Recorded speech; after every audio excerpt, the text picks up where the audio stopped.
This is almost certainly going to be a little scattered, but it's probably not a lot different from most of my episodes, frankly. But I've talked on this show before that I have a fairly long history with the game Magic: The Gathering. If you're not familiar, I feel like everyone I talk to on some level is familiar, but it doesn't mean that I talk to everybody. If you're not familiar, Magic: The Gathering, and I can't say definitively that it was the first trading card game, but it was certainly the first one that really hit mainstream and really stuck around. And, you know, when people talk about the original trading card game, it's generally Magic that is pointed at. The idea of a trading card game, or collectible card game, which I'll talk about in a second, but the idea of a trading card game is that you're opening randomized booster packs, essentially. Much like you would open a randomized pack of baseball cards. You open a randomized pack of cards, which gives you access to the game pieces. So, different than like a board game, where you buy the board game, at least traditionally, and you have all the pieces included. This is, you get into the game, and you buy more product to flesh out your own collection of stuff, which then lets you build a deck and play the game. So it has like built-in, monetization essentially inside of it. And it was really the first game of its type to do this, as far as I know. Now, maybe there was something obscure before it, but the first one that most people point at. I've been playing this game, albeit on and off, but I've been playing this game since I was like 8 years old. I mean, it was way back in mid-elementary school that I first picked up a set of these cards and had them in my hand and tried to learn the game. And I've played on and off throughout my life, right? I played for a little bit in elementary school. I stopped for a little while in elementary school. I picked up back up again, still in elementary school. I played a bit in middle school. I played a bit in high school. I played a bit in college. I played a bit after college. I played a bit, I played a bit when my kids were young. There were many times throughout my life where this game has been a big part of my life. And for a very long time, I really pointed at Magic as what I considered to be a perfect game. And what I meant by that is that it was perfect in its imperfections. Like, there are problems with the game. By modern day standards, there are better ways to make a game in terms of like game theory. But it's also very hard to argue with a game that has been around as long as it has been, which at this point is over 30 years and still going very strong. By all indications that I've seen, it's owned by Wizards of the Coast, and Wizards of the Coast is owned by Mattel. So, and I've heard a lot that at the very least, Magic is the cash cow for Wizards of the Coast. This game is pulling a lot of weight in terms of its company structure. So my point in saying all that is that it's not like there's just a small handful of people who are still holding on to some old artifact of a game. This is a game that is going very strong. Recently, the company, Wizards, it rolled out its release schedule for the expansion, sets for 2026. And I'm not sure I can give all the background and explain everything here because the episode will go on for like 5 hours, but let's just say it has been met with middling community response at best. The complaints are really twofold. I mean, there are many, but a lot of it comes down to two things. One, they're releasing too many sets. Like, there's going to be a lot of sets released into the competitive gameplay in a single year. And that number has been ramping up. This is sort of the new apex. This is the new high point of how many they're going to roll out. But in reality, they have been rolling out more and more sets year after year after year because they're... I'll get into that in a second. I keep saying that, but I'll get into that in a second.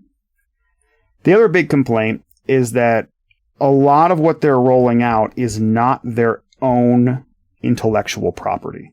So again, for those not familiar with the game, Magic has its own intellectual property, its own world, its own characters. And for decades, it survived off of those. Now, it was not the strongest IP, and they have tried time and time again to write books, but they always kind of sucked. And yeah, probably just mostly a writing issue. The overarching plots are actually kind of cool, but the writing itself has always been just god-awful. But they've made books. They tried with some video games. They tried, I think they tried to get a TV show off the ground on like Netflix or something, particularly on the heels of the League of Legends show on Netflix. That didn't go anywhere. Or maybe it did and no one cared. I'm not really sure. But overall, their IP, although they have had it and there have been true fans of it, it was never that great. So what they started doing a few years back was incorporating other IP, licensing other IP. So they had like a Lord of the Rings set. Recently they had a Spider-Man set. They had a bunch of other things along the way. But they had a Final Fantasy VII, or Final Fantasy in general, I guess, not just 7, but Final Fantasy set. But more and more over the last 5 years or so, they have been ramping up with the frequency of how much they're using external IP versus their own. And this has kind of brought it all to a head. There was also some company promises along the way that while they were making stuff with external IP, it wasn't going to be part of the main game, and now it is, and blah, blah, blah. So, overall, at least from my read on things, there's really two big complaints. It's too many sets and not enough of their own IP. I've spoken on this show before as well, how I've kind of fallen out with Magic over the years. And the big thing that did it for me is a complaint that falls into one of these categories. It's just that I hit my breaking point earlier. When I was in college, I had very limited funds. I was able, though, to keep up with the game, where the company produced, at that time, either 3 or 4 sets a year.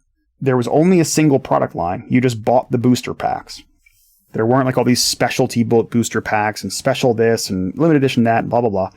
So if you wanted to keep up with the game and have a few kind of pimped out cards along the way, I could reasonably do that on the budget of a college student, which is not much money. Fast forward a bunch of years, and as a full-time employee with a reasonably good career and a reasonably good salary, I couldn't keep up with anything anymore. It was kind of crazy because there were so many sets and they had produced so many specialty products, which did catch my interest. Like, part of what I used to like to do was a combination of having the game pieces to play the game, but also have a few cool looking ones along the way, which you used to get all from a single product, and now you have to buy across all these different lines, and they're all really expensive, and the prices are all hiked up.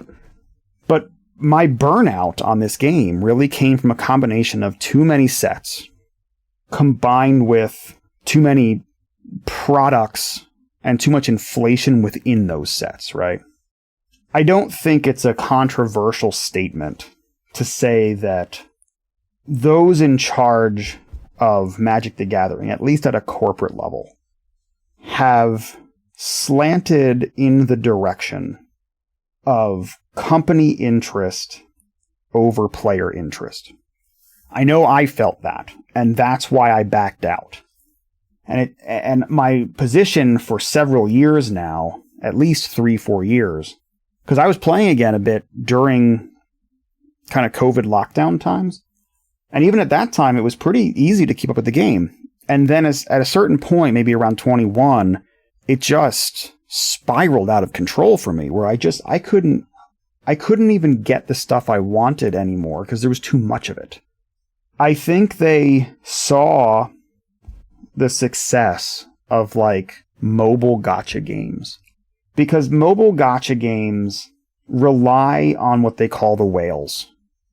They're funded primarily by a top echelon of people, 1 or 2% of players, maybe less, who just spend inordinate amounts of money on the game. And everybody else might spend a little, but they're almost inconsequential. And I feel like they went in this direction. And it definitely alienated me. And now I am seeing it alienating more of the community. And then when you pair that up with the fact that I think it's almost like a perfect storm, right? Because you then pair that up with reducing their own value on their own IP, right? Their own storylines, their own characters, in favor of just kind of turning out IP slosh from external sources.